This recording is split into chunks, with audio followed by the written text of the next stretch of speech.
হাকিম লুকমান তার ছেলেকে নসিহত করেন। ৬,০০০ নসিহতের মধ্যে এই ৪টা হলো সার নির্যাস। ১ নাম্বার দিলেন চোখের হেফাজত।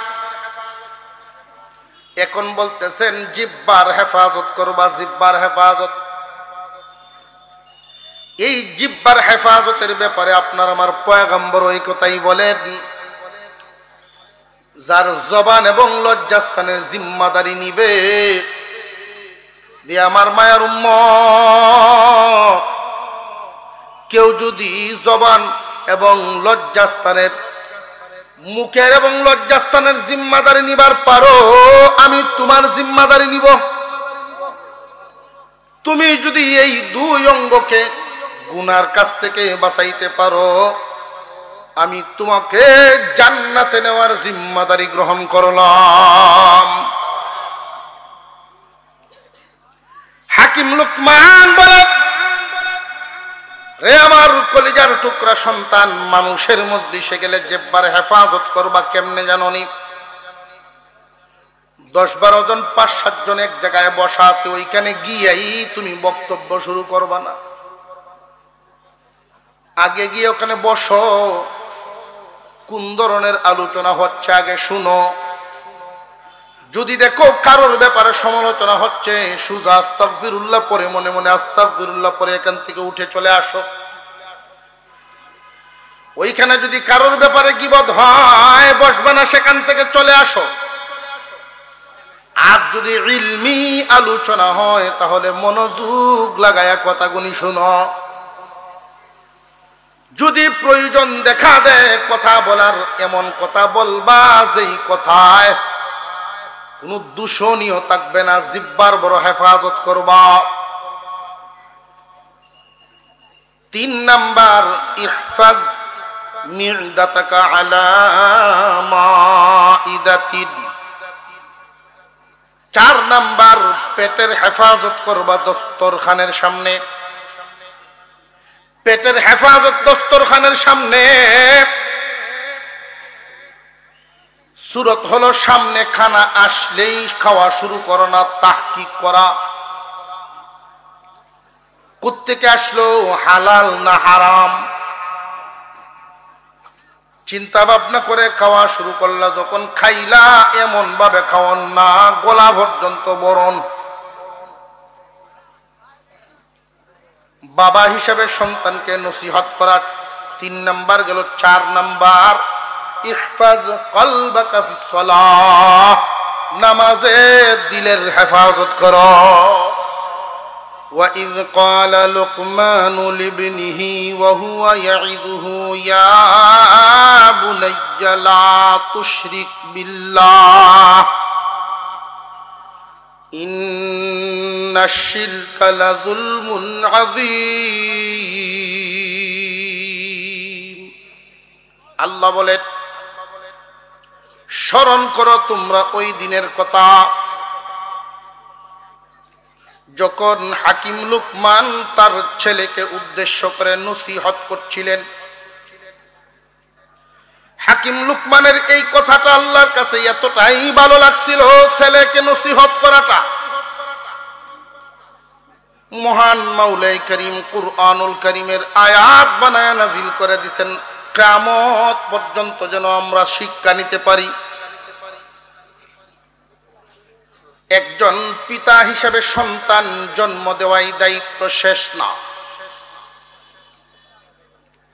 একজন পিতা হিসেবে সন্তানকে শুধু ভাত আর কাপড় দেওয়াই দায়িত্ব শেষ না।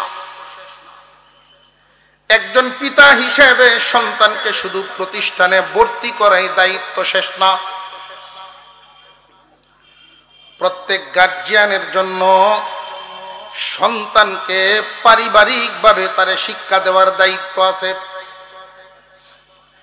পিতা হিসাবে সন্তানের জন্য কিছু নসিহত, পিতা হিসাবে সন্তানকে আমরা কি নসিহত করব খুব ভালো করে বুঝে রাখবেন। আমরা এখানে যে বসলাম, এটা একটা ক্ষেত, জমিন। আল্লাহর পয়গম্বর বলেন, দুনিয়া মাযরাআতুল আখিরাহ। এই পৃথিবী আখিরাতের ক্ষেত স্বরূপ। আল্লাহর পয়গম্বর ক্ষেতের সাথে তুলনা দিলেন, কারণটা কি? খুব ভালো করে মনোযোগের সাথে কথাটা এটা মনে রাখবেন।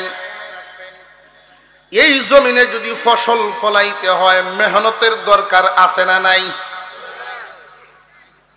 আর যদি ঘাস ফলানো লাগে কোনো মেহনত লাগবো না এমনি হইব? ঠিক তেমনি ভাবে আপনার সন্তান সুসন্তান হবে নাকি কুসন্তান হবে এটা সিদ্ধান্ত নিবেন। তারে যদি আপনি আদর্শবান বানাইতে চান, গুণী বানাইতে চান, তাহলে মেহনত করতে হইব। সন্তানের পিছনে যদি মেহনত করেন সন্তান থেকে আপনি ভালো কিছু ফল পাইবেন। আর যদি মনে করেন মেহনতের দরকার নাই, আমার ফলেরও দরকার নাই, হালতের উপরে ছাড়েন, একটা কুসন্তানে পরিণত হয়ে যাইব। হাকিম লুকমান ওনার সন্তানকে যে নসিহত করেছিলেন, আল্লাহ পাক রব্বুল আলামিন এই কথাটাই আমার তিলাওয়াতকৃত আয়াতে উল্লেখ করেন। তো আমি এখানে একটা প্রশ্ন করি আপনাদেরকে, হাকিম লুকমানের যে ছেলে, তার তো অবশ্যই একটা নাম ছিল না ছিল না? আর একটু জোরে কর, ছিল। কিন্তু এখানে সেই নাম উল্লেখ করা হয়নি।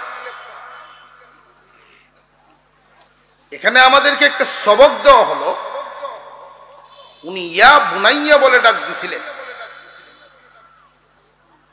আমরাও তো সন্তানকে ডাক দেই, আমরা ডাকের ডিজাইন বিভিন্ন সময় বিভিন্ন ধরনের।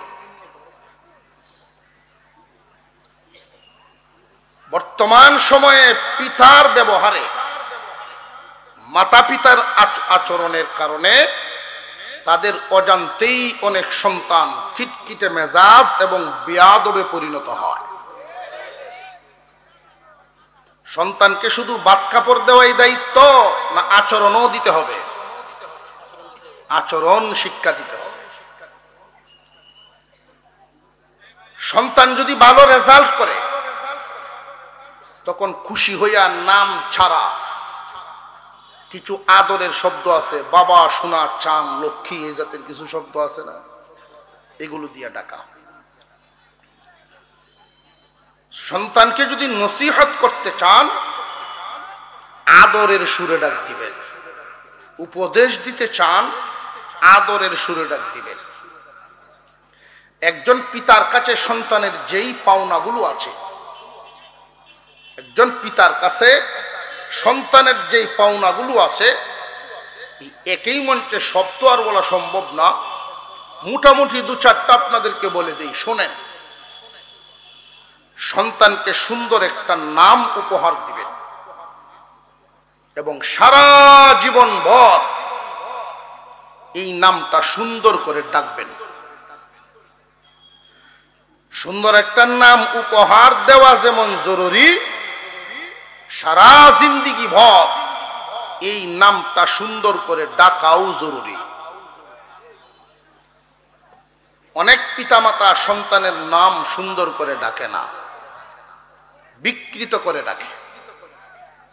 আর কোন মানুষকে যখন বিকৃত করে নাম ডাকা হয়, এর আসর তার উপরে খিটখিটে মেজাজ তৈরি করে। পিতা নিজেই যে সন্তানকে তার অজান্তেই বেয়াদব বানাচ্ছে খবরই নেই। নাম বিকৃত করে বিটখায় নাম ডাকা ইসলামে এটা শিখায়, শিষ্টাচারিতার মধ্যে পড়ে না, ভদ্রতায় পড়ে না। মুসলমান ভাইরা আমার, খুব মনোযোগের সাথে শুনবেন। আপনি গরিব হন আর ধনী হন, আপনি যদিও অভাবী মানুষ, কিন্তু সন্তান প্রত্যেক মা বাবার কাছে শাহজাদার মতো। আপনার সন্তানটাকে আপনি তুচ্ছ তাচ্ছিল্য কোনো শব্দের মাধ্যমে ডাকবেন না। তুই তুকারি শব্দের মাধ্যমে ডাকবেন না, সব সময় তুমি শব্দ ব্যবহার করবেন। সন্তানকে তুই শব্দ না বলে তুমি শব্দ দিয়ে ডাকবেন। এই সন্তান আপনার সামনে সহজে বেয়াদবি করবে না। তুমি শব্দটার মাধ্যমে ডাকা যদি অভ্যাস করেন, কখনো তারে যদি আপনি তুই বলিয়া ডেকে ফেলেন, ওই তুই ডাকাটাই বেতলোয়ার চাইতে শাসন মনে করবে। আর একটু জোরে কর।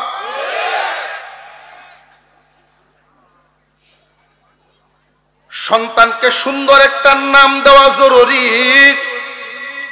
এই নামটা সারা জীবন ভর সুন্দর করে ডাকাও। সন্তানকে তুমি বলে সম্বোধন করবেন, মনে থাকবনি। সন্তানের সামনে কখনোই মিথ্যা বলবেন না। মা বাবা নিজের অজান্তে নিজের হাতে ধরে ধরে সন্তানকে বেয়াদব বানাইতেছে, খবরই নেই। বিছানায় শুয়ে শুয়ে বন্ধুর সাথে কথা বলতেছে। 5 বছর বা 6 বছরের বাচ্চাটা বাবার পাশে দাঁড়ায় রয়েছে, মোবাইলে কথা কয়। বন্ধু যদি জায়গায় কই আসস, কয় আমি বাজারও। বিছনাত শুইয়া কয় গুনা ন। এই 5 বা 6 বছরের বাচ্চা বাপের কথা শুনে সে চিন্তা করতেছে, বাবা বিছনাত কয় বাজারও, কথা মনে হয় এমনি কোয়া লাগে। মিথ্যা শিখাইল না শিখাইল না? মিথ্যা শিখায় দিলেন। সন্তানের সামনে কখনো মিথ্যা বলবেন না, অশ্লীল শব্দ বলবেন না। সন্তানের সামনে এমন কোনো কাজ করবেন না, সন্তানের সামনে এমন কাজ করবেন না যেটা ইসলামেও নিষেধ, সামাজিকভাবেও লজ্জাকর। সামাজিকভাবেও লজ্জাস্কর এবং ইসলামেও নিষেধ, এমন কাজ করবেন না।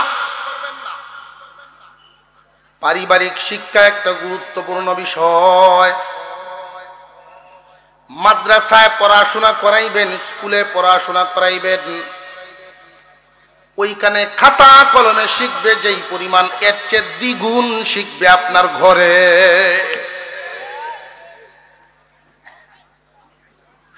সন্তানকে আমরা কিভাবে লালন পালন করব, এই কথাটা ভুলে গেছি, এটা ভাবি না।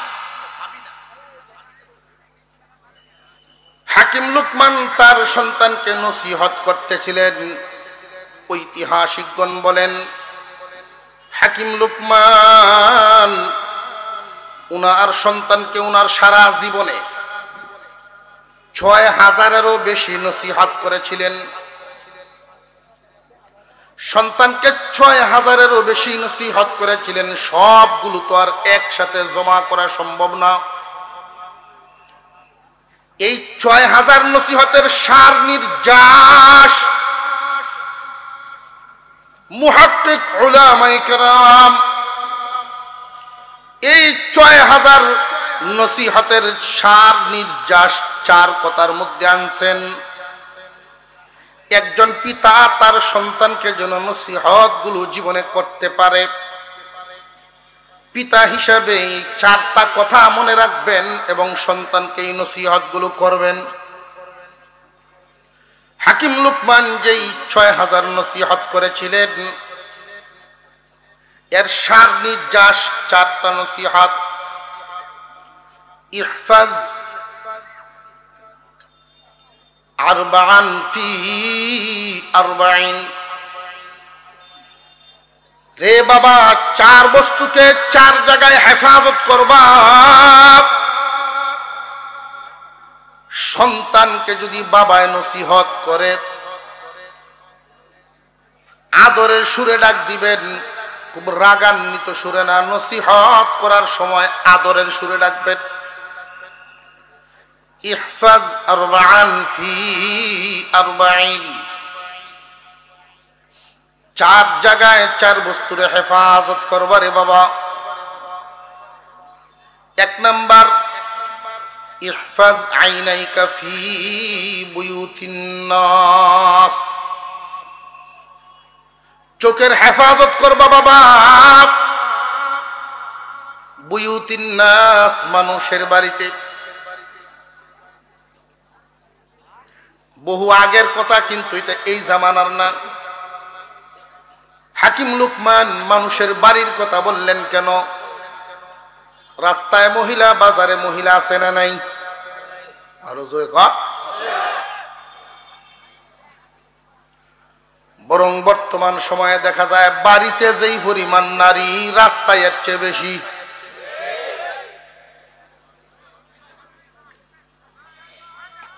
এই মহিলা মাদ্রাসা বর্তমান জামানার জন্য উম্মতে মুহাম্মাদির এক নিয়ামত। উম্মতে মুহাম্মাদির জন্য এই মহিলা মাদ্রাসাগুলো এক নিয়ামত। কেন নিয়ামত? খুব ভালো করে বুঝেন। অটোমেটিকলি যেই শিক্ষা ব্যবস্থা আমাদের সামনে তুলে ধরা হয়েছে, এমনিই তো পশ্চিমাদের আগ্রাসনে আমরা আক্রান্ত, পশ্চিমাদের থাবায় আক্রান্ত। এর মধ্যে আবার আমাদের নামদারি কিছু মুনাফিক মার্কা মুসলমানও এদের সাথে জড়িত। শিক্ষা ব্যবস্থাটারে একদম নার্ভাস করে ফেলছে, যেটা একজন মুসলমানের জন্য কোনোভাবেই সম্ভব হতে পারে না, কল্যাণকামী হইতে পারে না।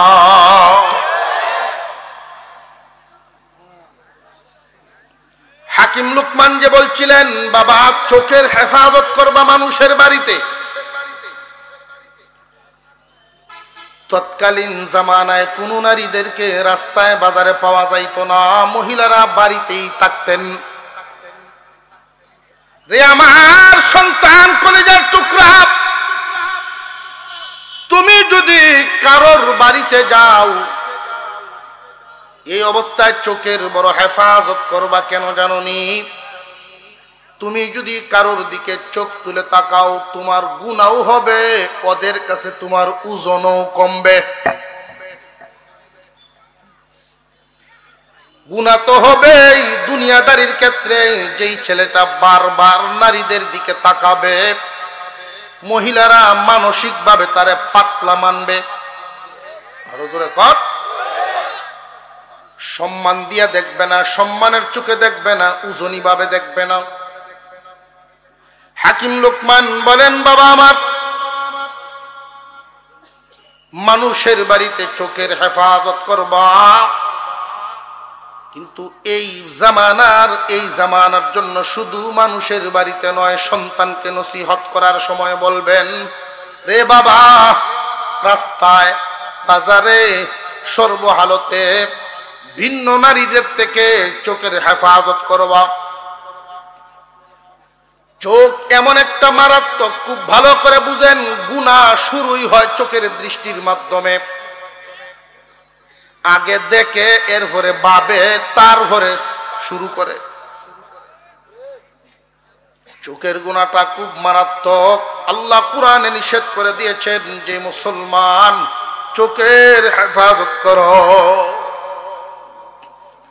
একজন পিতা হিসাবে সন্তানকে এই নসিহত কেউ করছেন, এরকম কয়জন হওয়া যায়? 2 নাম্বার, ইহফাজ লিসানাকা ফি মাজালাসাতিন নাস, মানুষের মজলিসে যখন যাও জিহ্বার হেফাজত করবা।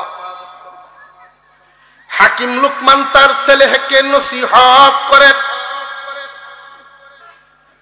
6000 নসিহতের মধ্যে এই 4টা হলো সার নির্যাস। 1 নাম্বার দিলেন চোখের হেফাজত। এখন বলতেছেন জিহ্বার হেফাজত করবা, জিহ্বার হেফাজত।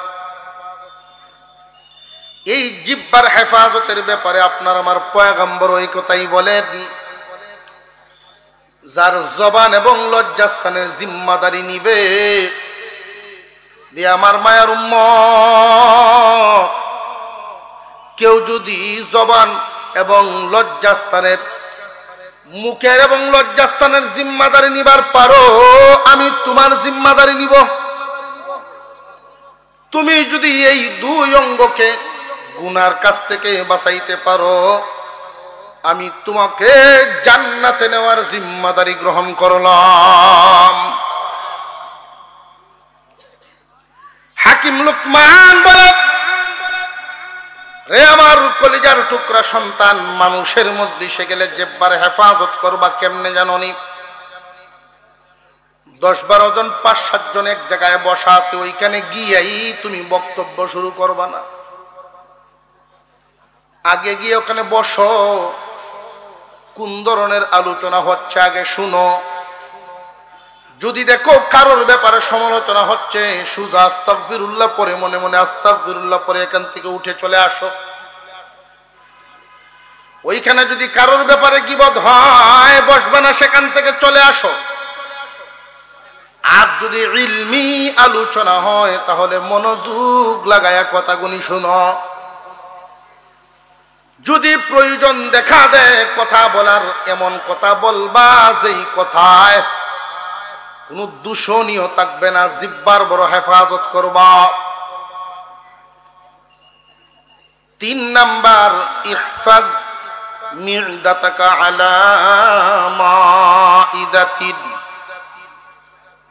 4 নাম্বার, পেটের হেফাজত করবা দস্তরখানের সামনে। পেটের হেফাজত দস্তরখানের সামনে। সুরত হলো সামনে খানা আসলেই খাওয়া শুরু করো না, তাহকিক করা। কোত্থেকে আসলো, হালাল না হারাম, চিন্তা ভাবনা করে খাওয়া শুরু করলা। যখন খাইলা, এমন ভাবে খাওয়ান না গলা পর্যন্ত বরণ। বাবা হিসাবে সন্তানকে নসিহত করা 3 নাম্বার গেল। 4 নাম্বার, ইহফাজ কলবাকা ফিস সালাহ, নামাজে দিলের হেফাজত করো। প্রাসঙ্গিক কিছু কথা এসে গেল, এই জন্য বলে দিলাম। সন্তানকে তুই করে আর বলবেন না, তুমি করে বলবেন, মনে থাকবো। ইনশাল্লাহ যেমনে কইছেন বোঝা যায় আজকের থেকেই গিয়ে শুরু করবেন।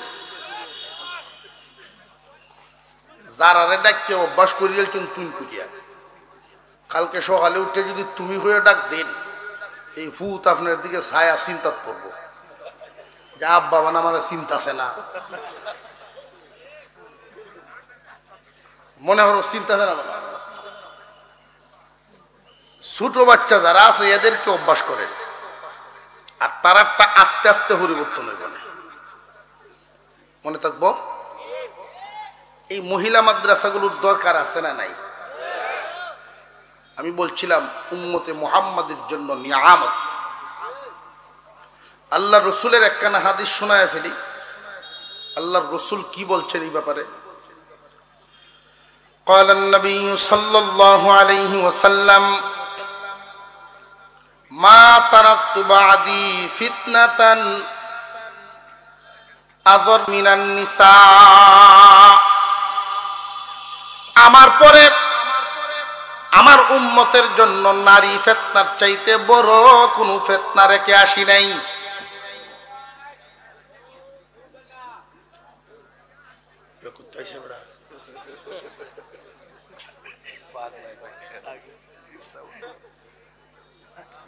বহু ধরনের লোক আছে, এক একজন এক এক গুণের অধিকারী। এজন্য একসাথে যখন জন্মে যায় সব গুণী লোক, তো সব গুণ একসাথে ওই একটা শক্তিশালী গুণে পরিণত হয়।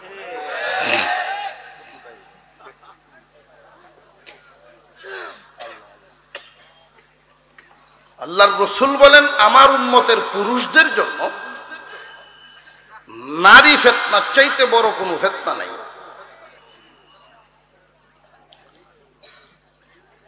অথচ আমরা এখানে যারা আছি প্রত্যেকেই তো কোনো না কোনো নারী সন্তান। এই দেশে যত আলেম ওলামা আছে তারা কি নারী সন্তান না? নবীগণ যারা দুনিয়াতে আসছিলেন তারাও তো কোনো না কোনো নারী সন্তান।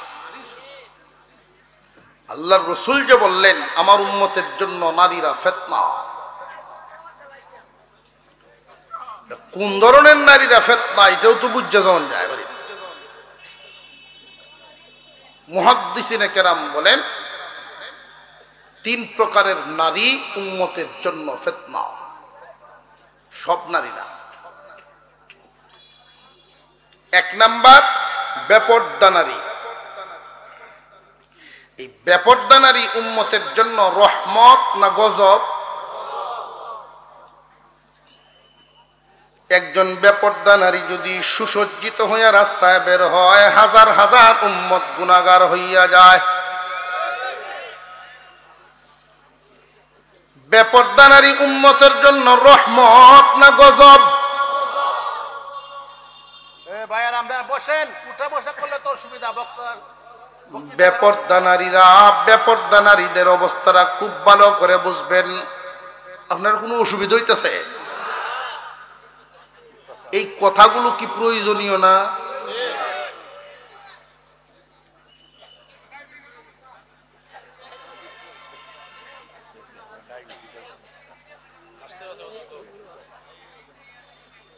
আল্লাহ পাক রব্বুল আলামিন আমাদেরকে যেখানে আনছেন, জায়গাটা বরকতি, রহমতি, জান্নাতের বাগান, ওই সমস্ত জায়গায় অংশগ্রহণ করার আগেই চিন্তা ভাবনা করা, রওনা দেওয়ার সময়ই নিয়তটা ঠিক করা। আমি তো ভাবছিলাম যে এই বিষয়টা শেষ করে তখন এই আয়াতের শেষ অংশটার মধ্যে যাব। বেপরদা নারী উম্মতের জন্য রহমত না গজব? বেপরদা নারী উম্মতের জন্য গজব। বদকার নারী এর 1 নাম্বার নিশানা হইল সে বেপরদা। বেপরদা নারীরা বরের জন্য কখনো সাজে না, পরের জন্য সাজে।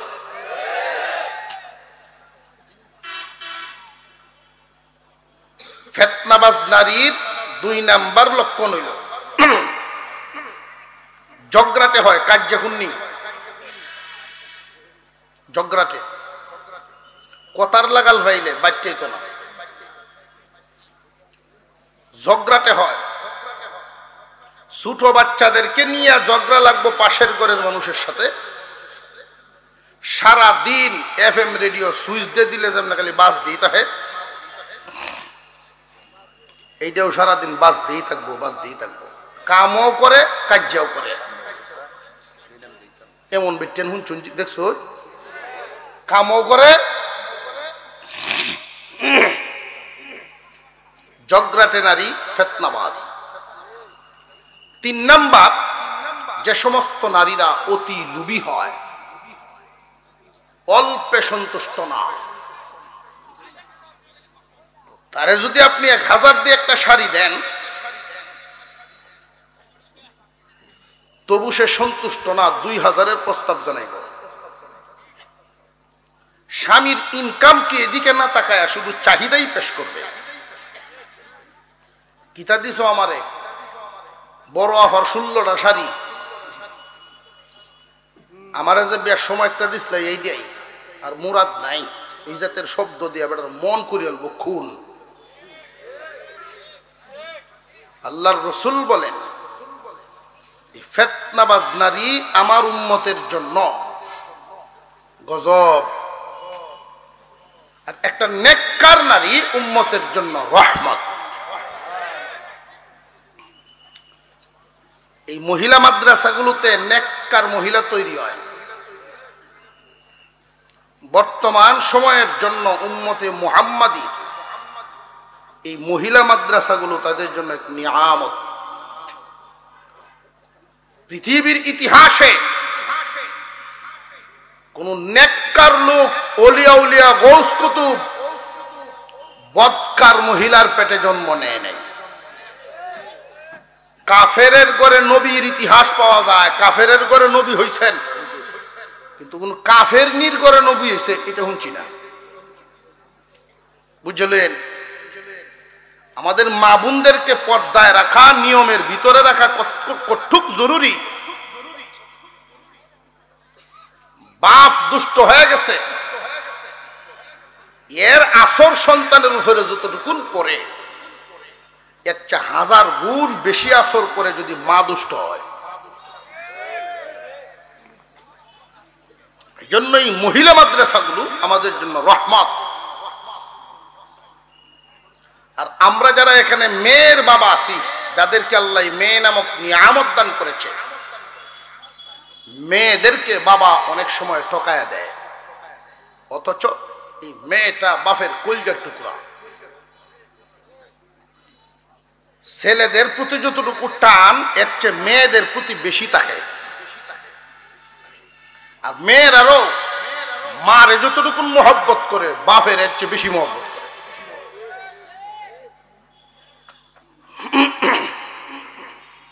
ছেলের নজর থাকে বাবার সম্পদে, আর মেয়েদের নজর থাকে বাপের চেহারায়। এজন্যই মেয়েদেরকে ঠকাবেন না, দ্বীনি শিক্ষাটা দিবেন আগে, দুনিয়াবি পড়াইবেন পরে। দ্বীনি শিক্ষাটা এতটুকু জরুরি, মাদ্রাসায় পড়লে কি শিখবে? আখেরাত কামানোর কলা কৌশল। আর স্কুল কলেজ ভার্সিটিতে পড়লে কি শিখবে? দুনিয়া কামানোর কলা কৌশল।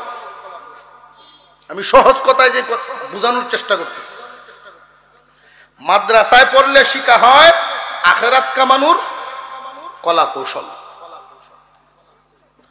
আর স্কুল কলেজ ভার্সিটিতে পড়লে শিখা যায় দুনিয়া কামানোর কলা কৌশল। আপনি বাবা হিসাবে মেয়েটাকে যদি আখেরাত কামানোর কৌশল শিখাইয়া দিতে পারেন, এই মেয়ে ইবাদত করে যত সওয়াব নিজে পাইব, আপনি শিখাইলেন যে বাবা ওই পরিমাণ পাইবেন। পক্ষান্তরে দুনিয়া কামানোর কৌশল যে শিখাইলেন, এতে সে শুধু নিজে লাভবান, তাও চিরস্থায়ী না ক্ষণস্থায়ী? ক্ষণস্থায়ী। প্রত্যেক মুসলমানের উপরে নবীজি যে ইলম হাসিল করা ফরজ করেছেন, এটা না বুঝার কারণে অনেকেই কয় কি 5টা সন্তান হইলে 60 দেয় এক লাইনে, একটারে দেয় আর এক লাইনে। প্রত্যেক সন্তানকে প্রথমে মাদ্রাসায় পড়ানো, এরপরে দুনিয়াদারি। ওইটা আমার উদ্দেশ্য না। এই মহিলা মাদ্রাসায় মেয়েদেরকে পড়াবো তো ইনশাল্লাহ। ইনশাল্লাহর আওয়াজ দুর্বল হয়েছে। আমি যেই আয়াত পড়েছিলাম, আয়াতের শেষাংশে চলে যাচ্ছি, ওইটার উপরে কয়েক মিনিট কথা বলে আমি বিদায় নিব। আজকের মাহফিল আল্লাহ কবুল করেন, বলুন আমিন। وَإِذْ قَالَ لُقْمَانُ لِابْنِهِ وَهُوَ يَعِظُهُ يَا بُنَيَّ لَا تُشْرِكْ بِاللَّهِ إِنَّ الشِّرْكَ لَظُلْمٌ عَظِيمٌ। আমরা এখানে যারা বাবা আছি সব মনোযোগ দিয়ে শুনবেন। আপনি পিতা হিসাবে সন্তানকে জীবনে এই কথাটা বলছেন কি না ওইটা মনে করেন। যদি না বলেন বাড়িতে গিয়া বলে দিবেন। হাকিম লুকমান বলছিলেন, সন্তান আমার, ও আমার কলিজার টুকরা, আল্লাহর সাথে কাউকে শরীক করবা না। আল্লাহর সাথে কাউকে শরীক করবা না, এটা পিতা হিসাবে সন্তানকে চিনায়া দেওয়া। আল্লাহর সাথে শিরিক করা যাবে না। সন্তানকে বলার দরকার আছে না নাই? এখন এমন বাবু তো জগত আছে যে হুজুর শিরিকও করন যাইতো না, এই কথা কইতাম কি তাহারে আনছি আমি মাজার, তো পুত্রে কইব কি ভাই, হ্যাঁ আনছি সাজালালেন তো আবু হয় না 18 বছর হয়েছে, ওটা বিয়া হচ্ছে, আনছেই মাজার, তো এখন শিরিক করিস না, এই কথা কইয়াম কেমনে? আমরার কি মনে হয় সন্তান দেওয়ার মালিক কি কোনো মাজার প্রতি না আল্লাহ? সন্তানকে নসিহত করবেন, শিরিক করা যাবে না। শিরিক এত মারাত্মক একটা জুলুম, আয়াতের শেষে বলা হয় সবচেয়ে বড় জুলুম হইল আল্লাহর সাথে শিরিক করা। হুজুর আকরাম সাল্লাল্লাহু আলাইহি ওয়াসাল্লাম যখন মেরাজে গিয়েছিলেন আল্লাহর কাছাকাছি, কত ধরনের আলোচনা হয়েছিল। শেষ কথাটা শুনে রাখবেন, আল্লাহর কাছ থেকে সুযোগ আনছেন উম্মতের মায়ায়। ও আল্লাহ, আমার সকল উম্মতকে আপনি মাফ করে দিবেন। আল্লাহ পাক আশ্বাস দিয়েছেন। দোস্ত আমার জান, আমি বলে দিলাম, আপনার যেই উম্মত শুধু শিরিক থেকে তার ঈমান বাঁচায়া রাখতে পারবে, যদি শিরিক না করে বাকি সব গুনাহ আমি মাফ করব। সমস্ত গুনাহ আমি মাফ করব, কিন্তু শিরিক যেন না করে। পিতা হিসাবে সন্তানকে শিরিক মুক্ত থাকার আদেশ দিবেন, নসিহত করবেন, সাবধান, যেই কাজটায় শিরিক হয় এমন কাজ করবা না। শিরিক দুই ধরনের, একটা বড় শিরিক, একটা ছোট শিরিক। বড় শিরিকটা আল্লাহর ক্ষমতায় অন্য কাউকে ক্ষমতাবান মনে করা, আর ছোট শিরিক লোক দেখানো ইবাদত। এইখানে যে আমরা আসলাম, মাহফিলে যে আসলাম, উদ্দেশ্য একটা আছে না নাই? কি উদ্দেশ্য? রাজীবপুরি দেখতে নাই? যদি এই উদ্দেশ্যে আইসা থাকেন যে আমি রাজীবপুরি দেখতাম আইছি, আল্লাহর হস্তে কই যান গে বাড়িত। আর যদি আল্লাহর হস্তে এসে থাকেন, রাজীবপুরি আইলো না না আইলো বা কখন আইলো, এটা একটা ফ্যাশন শুরু হয়েছে। নিয়তের মধ্যে গন্ডগোল। কান খাড়া করেন, মনোযোগ দেন। ইবাদত তিন ভাগে বিভক্ত। কয় ভাগে? হয়তো শারীরিক, আর না হয় মালি, আর না হয় উভয়টা মিলে। হয়তো ইবাদত হবে শরীর দিয়া, না হয় হবে মাল দিয়া, আর না হয় দুটোটা দিয়া। খুব সাবধান, শরীর দ্বারা ইবাদতও শিরিক করা যাবে না, মালের ইবাদতও শিরিক করা যাবে না, দুটোটা মিলেও ইবাদতও শিরিক করা যাবে না। লোক দেখানো কিচ্ছু না, একমাত্র যা করব কার জন্য? ইয়্যাকা না'বুদু ওয়া ইয়্যাকা নাস্তাঈন। একমাত্র তোমারই ইবাদত করি এবং তোমার কাছেই সাহায্য কামনা করি।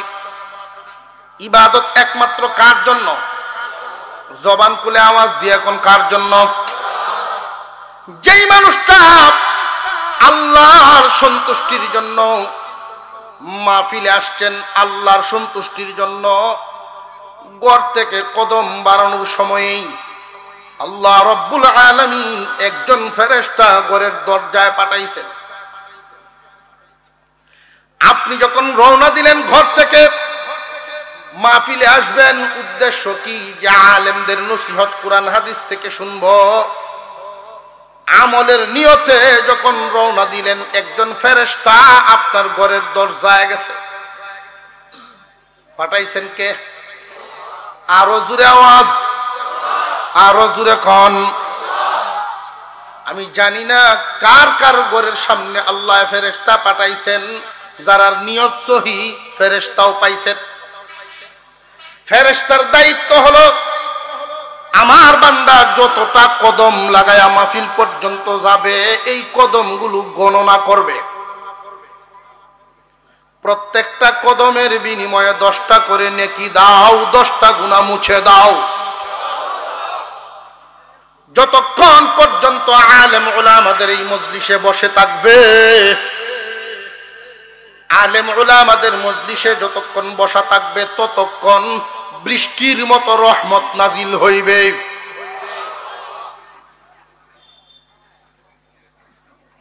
শারীরিক ইবাদতের মধ্যে লোক দেখানো আছে না নাই?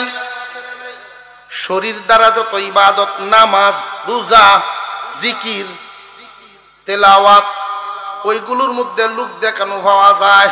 উদাহরণস্বরূপ ইলেকশন যখন আসে ইসলামের কথা বাসে, ইলেকশন যখন আসে দেখবেন নামাজও বাড়ে, টুপি মাথার দেলছে, 5 ওয়াক্ত না মাঝে মাঝে 6 ওয়াক্ত ঘুরে লায়। 6 ওয়াক্ত হলো কেমনে? 6 ওয়াক্ত হইল আপনাদের এই বৈরাটি গুরুস্থান বা গালাহাট আসরের নামাজ 15 মিনিট বেশ কম হইতে পারেনি না পারে না। বিভিন্ন মসজিদে এক ফারার মসজিদ জমাত পড়ছে, মুসল্লির কাছে দোয়া চাইছে। পার্শ্ববর্তী মসজিদে গিয়া দেখে জমাত আরম্ভ হয়েছে না, কার হইতাছে একামত দিব, তখন তো পড়ছে বিপদ। যদি কই যে জমাত পড়িয়েছি, এরা মনে হয় সারা জীবন দেখছি না নামাজ পড়তেন বলে জমাত পড়িয়ে আসছে। আর এখনো কারো এই কেমনে তারা তারা ঠেলা ঢেলি করে আমরা বাইরে এসে বুড়ের লেগে, তুই অত নামাজ চিন্তা করছ কে রে? বালাকামিত তো কারো আবার ইলেকশন আইলে নামাজ 6 ওয়াক্ত পরে, আসলে কি এটা আল্লাহর নামাজ না বুড়ের? শিরিক, নিয়তে গন্ডগোল। এটা কি? আল্লাহ বলেন, দোস্ত আপনার উম্মতকে আমি জান্নাত দিব, যত গুনাই করুক আমি মাফ করব, যদি শিরিক মুক্ত থাকতে পারে। খুব আশ্চর্য লাগে আমার, আমরা হেসে হেসে শিরিক করি, হাসতে হাসতে শিরিক হয়ে যায়, খেয়ালেই নাই নিয়তটা এত দুর্বল বানায় ফেলি আমরা। আশ্চর্য লাগে মুসলমানের ইমানের হালত।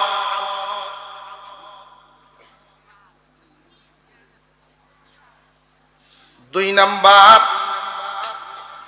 এমন মানুষ আছে একটা আত্মীয় করছে, বেটা সব নামাজি যে বাড়িতে আত্মীয় করছে, মহিলা মাদ্রাসায় ছাত্রী পড়ে, বাপের মুখ দাড়ি নাই, এমন গার্জেন আছে না নাই? আছে। বাপ এখনো নামাজও ঠিক মতো ধরছে না, দাওয়ায়া নে। হুজুর যদি কোনো সময় মিটিং ডাকেন, গার্জেন মিটিং, এই দিন একটা টুপি তৈরি লইয়া, এমন গার্জেন আছে না? উনার মেয়ে আলেম হয়ে আসছে, আরেক আলেমের কাছে বিয়া দিছে, বেওয়ার বাড়ির সব নামাজি বেড়া গেছে। একদিন বেড়াইতো, আসরের ভোট থেকে যে বেওয়াই এনগুলি আলোচনা আরম্ভ হয়েছে, মাগরিবের আজান করছে, কয়ে যায় নামাজ আন রে, আমরা সবাই নামাজ পড়ে লাই। এই বেওয়াই কয়ে রে, আমি তো নামাজ বুঝি অভ্যাস নাই, যে সব নামাজ হচ্ছে, ওখানে আমি কি করতাম? খার হইছে আল্লাহর নামাজ না বেওয়াইয়ের? বেওয়াইয়ের নামাজ। আমি একদিন আসরের নামাজ পড়তাম এক আত্মীয় বাড়ি, মসজিদ দূর, তো এই বাড়ির যিনি মুরব্বী তালুই আয়ের নামাজটা করি, বেটা না হরে কিরিন, মাথার টুপিও আছে, দাড়িও আছে, পাঞ্জাবি হিন্দু না করে, কারণটা কি? পরে বুঝলাম আমি যে এই টুপি দাড়ি আর পাঞ্জাবিটা এটা আসলে সুন্নতের না, এটা বয়সের, বয়স হয়েছে যায়, এই জন্যই এই বেশ সুন্নতের না। এরকম জোরে এনে কারা উঠছে আমার সাথে, যখন সালাম ফিরাইলাম, প্রথম সালাম কোন দিকে? হেবেটা ফিরাইছে বাম দিকে, ফিরে আমার দিকে ছায়া রয়েছে। আমি সবচেয়ে আশ্চর্য হইলাম, জিন্দিগি কই কাটাইল।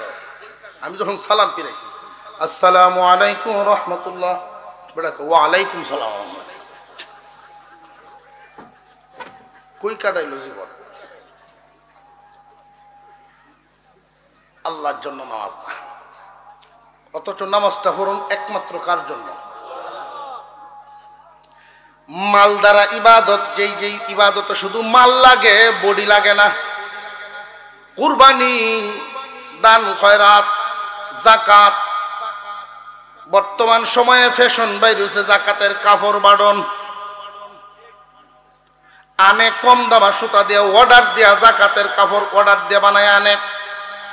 রে মুসলমান, আল্লাহ পাক যদি তোমার উপরে দয়া করেন আর পয়সা দেন, তুমি যদি জাকাত দিবার পারো, কাপড় যদি দিতে হয়, তুমি যেই মানের কাপড়টা পরো, যত টাকার লুঙ্গিটা পরো, ওইটাই এই মানের দিয়ে একজন গরিবরে দেও। তুমি ধনী মানুষ, হয়তো 2 মাস পরে এই লুঙ্গি আর চিন্তা না, কিন্তু যেই গরিবরে তুমি এই লুঙ্গিটা দিবা, বিশেষ বিশেষ দিনে ব্যবহার করব, বাকি সারা বছর তুললে তৈব। তোমার কাছে এটার দাম না থাকতে পারে, ভালো একটা দামি লুঙ্গির দাম একজন গরিব মানুষের অন্তরে অনেক বেশি। কিন্তু আজকালকার ধনীরা করে কি দেখবেন, নয়া নয়া ধনী গামছার মতো সুতা, কম সুতার কাপড় কিনে যাকাতের কাপড় বাঁধে।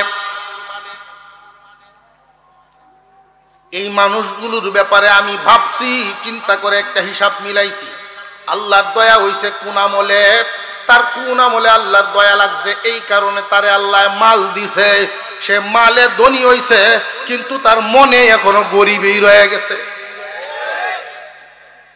মালে ধনী, কিন্তু মনে কোনো গরিবেই। নিয়ত ঠিক নাই, আল্লাহকে খুশি করা উদ্দেশ্য না। কয় হুজুর মানুষ বেশি, কয়জন রে ফয়াম, কেলা কইছে তোরে সকল মানুষরে দিতে। যা দিবে ভালো দেও, যা দিবা তুমি ভালো দেও, কম মানুষে। জাকাতের কাপড় বাঁধবো, মাইক মারতা তোমারে কে বলছে গো ভাই? এটা তো তুমি ইসলামের একটা ইবাদত করবা, আলেমদের পরামর্শ নেও।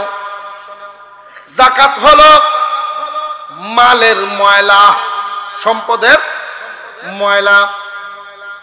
তোমার মাল বেশি হইছে, এই মাল সাফ করার জন্য যাকাত আলাদা করতেছো, এটা তোমার জিম্মাদারি। গরিবের বাড়ি বাড়ি লইয়া যাইবা, মাইক মারিয়া গরিব জমা করবা না। যদি জমা করো তাহলে বুঝা গেল এবার মাইক মারিয়া কাপড় দেও, আগামীতে হুস্টার বাড়বা, লক্ষণ তোমার খারাপ। ঠিক না বেটি? 3 নাম্বার, শারীরিক এবং মালিক, এই দুইটা মিললে ইবাদত।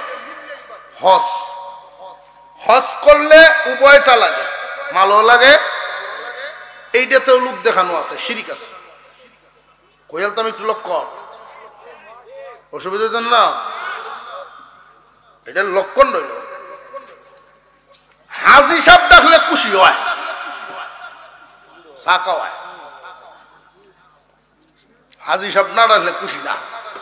কেউ যদি যে গায়ে ভাই সাহেব কেমন আছো, আলহামদুলিল্লাহ, আমি যে হজ করছি তুমি মনে হয় শুনছো না।